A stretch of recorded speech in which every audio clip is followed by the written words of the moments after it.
अस्सलामुअलैकुम एवरीवन।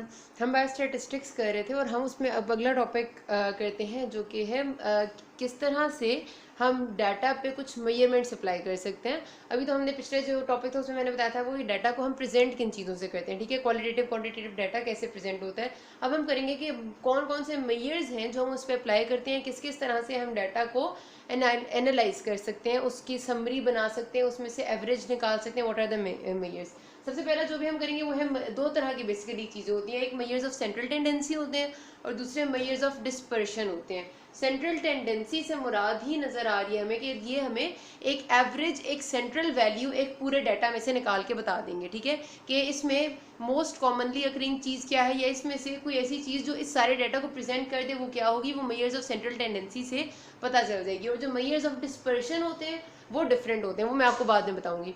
जो major central tendency है इसमें हमारे पास जो पहली चीज़ है दैट इज एवरेज, ठीक है। हम अक्सर चीज़ों की एवरेज बोलते हैं, हम कहते हैं इसका एवरेज ये था। तो एवरेज किसी भी डाटा में क्या होता है कि वी हैव, हमारे पास जो पूरा डाटा आया है उसमें से एक ऐसा नंबर जो उस पूरे डाटा को प्रेजेंट कर दे वो डेफिनेटली उसकी एवरेज होती है, ठीक है। तो सिंपल वर्ड्स में यही है कि प्रेजेंटेशन ऑफ द डाटा अगर एक नंबर से हो सकती है तो उसको हम एवरेज कहते हैं। उस एवरेज को निकालने के तीन तरीके हैं हमारे पास, mean, median and mode. Mean को अरिथमेटिक मीन भी कहते हैं, खाली मीन भी कहते हैं। ये जो मीन है ना ये बेसिकली वो एवरेज है जो हम बचपन में मैथ्स में पढ़ते होते थे कि हम कहते हैं कि हमारे पास एक डाटा है, हम उसकी एवरेज निकालने का हमें कोई कहता है तो हम कहते होते थे कि this is equal to sum of the numbers, sum of the all the observations divided by total number of observations, ठीक है।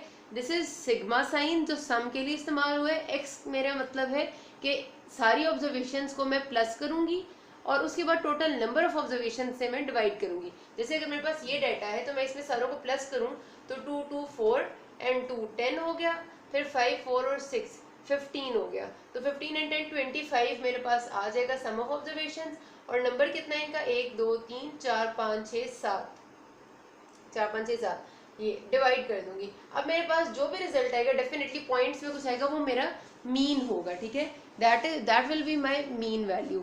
ये बहुत सिंपल तरीका है मीन कैलकुलेट करने का, लेकिन मीन में इसका आसानी तो ये है कि ये बहुत सिंपल है और आसानी से आ जाता है। लेकिन इसमें प्रॉब्लम क्या आती है, इसमें सबसे बड़ी जो प्रॉब्लम है ना, आपसे पूछा जाता है कि एडवांटेज और डिसएडवांटेज क्या है इन चीज़ों का, ठीक है। इसलिए मैं बता रही हूँ ये मीन मीडियन मॉड देखने में बहुत आसान है और कभी कभार आपका, मैंने आपको पहले बताया था कि एसईक्यू में एक ना एक कैलकुलेशन लाजमी आनी होती है, ठीक है। एमसीक्यूज में तो ज़्यादा ही आती है लेकिन एसईक्यू में एक ज़रूर आती है और अगर आपकी किस्मत अच्छी है तो वो इस आसान तरीन चीज़ में से भी आ सकती है, ठीक है। इसी में से आती है, ये मेजर्स ऑफ डिस्पर्शन में से आती है।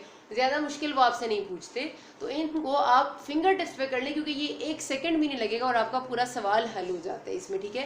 बाकी सारी चीज़ों में आपका टाइम ज़्यादा लग जाता है और यील्ड कम मिलती है। इसमें आपके 2 सेकंड लगते हैं, आपको आती हो चीज़, आपका सवाल हल हो जाता है और आपको पूरे 5 नंबर मिल जाते हैं।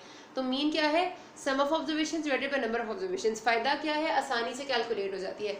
डिसएडवांटेज क्या है कि अब कोई भी बड़ी वैल्यू आ जाए, कोई अननोन सी वैल्यू बीच में आ जाए तो उससे पूरा मीन डिस्टर्ब हो जाता है। सपोज ये मेरा एक डाटा चल रहा है, ये जो भी कैलकुलेट किया है मैंने किसी भी चीज़ को, तो ये सारे नंबर आपस में मिलते जुलते मतलब करीब करीब है, 2 4 5 6 यही है। लेकिन अगर इसमें एक वैल्यू आ जाए मेरे पास सीधी सीधी 200 सपोज डाटा में, ठीक है। तो अब इसकी वजह से, सिर्फ एक इस वैल्यू की वजह से मेरा पूरा मीन कितना ख़राब हो जाएगा, क्योंकि जब मैं 25 में 200 को प्लस करूंगी तो 225 डिवाइडेड बाय 7 होगा। अब 25/7 का रिजल्ट बहुत छोटा आएगा, मतलब बहुत कम आएगा एज कम्पेयर टू 225/7। तो सिर्फ एक वैल्यू से पूरा मीन ख़राब हो जाता है। तो इसलिए ये एक्चुअली एवरेज वैल्यू फिर नहीं आ सकती, इसलिए हम मीन को नहीं इस्तेमाल करते।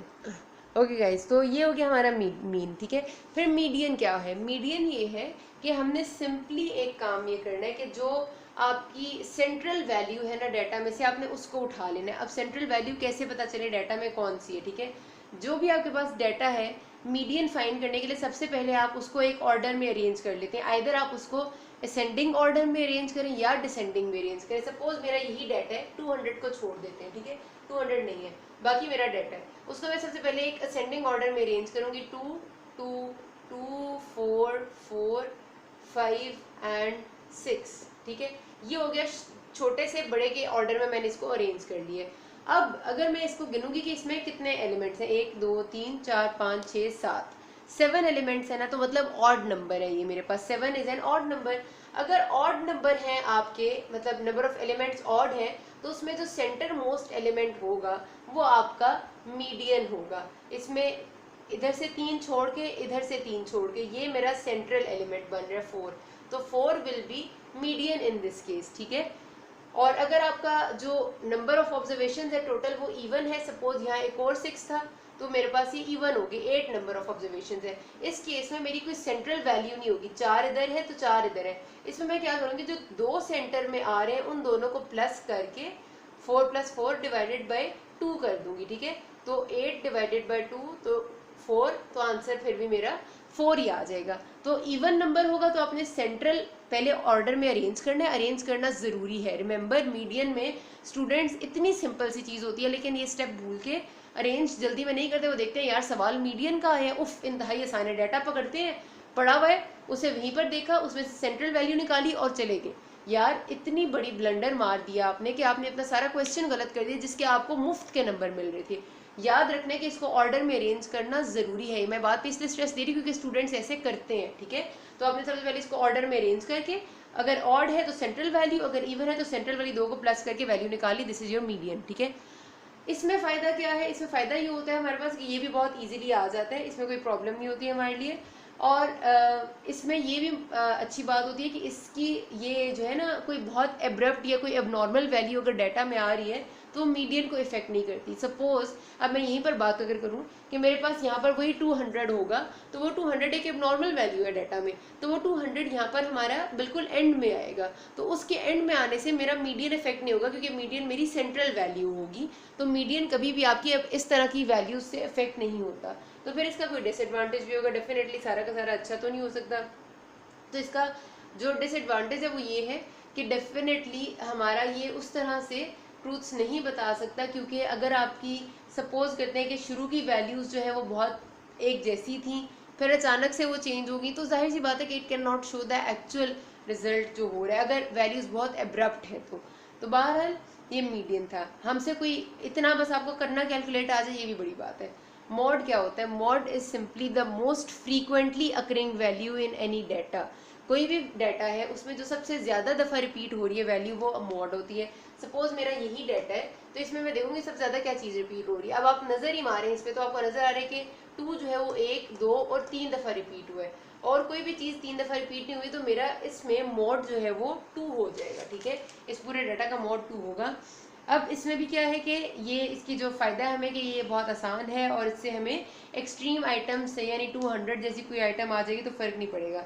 लेकिन फिर से वही बात है कि एक तो हमारे पास जब बहुत अगर कोई ऐसा वैल्यू आ जाती है सपोज, या कोई ऐसा डाटा आ जाता है जिसमें कोई भी नंबर रिपीट ही नहीं हो रहा, तो फिर हम मॉड कैसे निकालेंगे, उसमें हम मॉड निकाल ही नहीं सकते। अगर कोई ऐसी डाटा आ गया जिसमें मेरे पास सारे नंबर्स एक दूसरे से डिफरेंट हैं, अगर ऐसा है, ठीक है, कोई कहता है ये मेरा डाटा है, अब इसमें कोई नंबर रिपीट नहीं हो रहा तो मॉड निकलेगा ही नहीं। तो ये मॉड का नुकसान है कि ये बहुत लिमिटेड इस्तेमाल के लिए होता है। तो बहरहाल ये हमारे बस तीनों अरिथमेटिक मीन्स हैं, आपको कम से कम इनको कैलकुलेट करना ये फिंगर टिप्स पे आना चाहिए, सेकंड में हो जाए आपका काम, ताकि और आपका MCQ और RCQ सॉल्व हो जाए।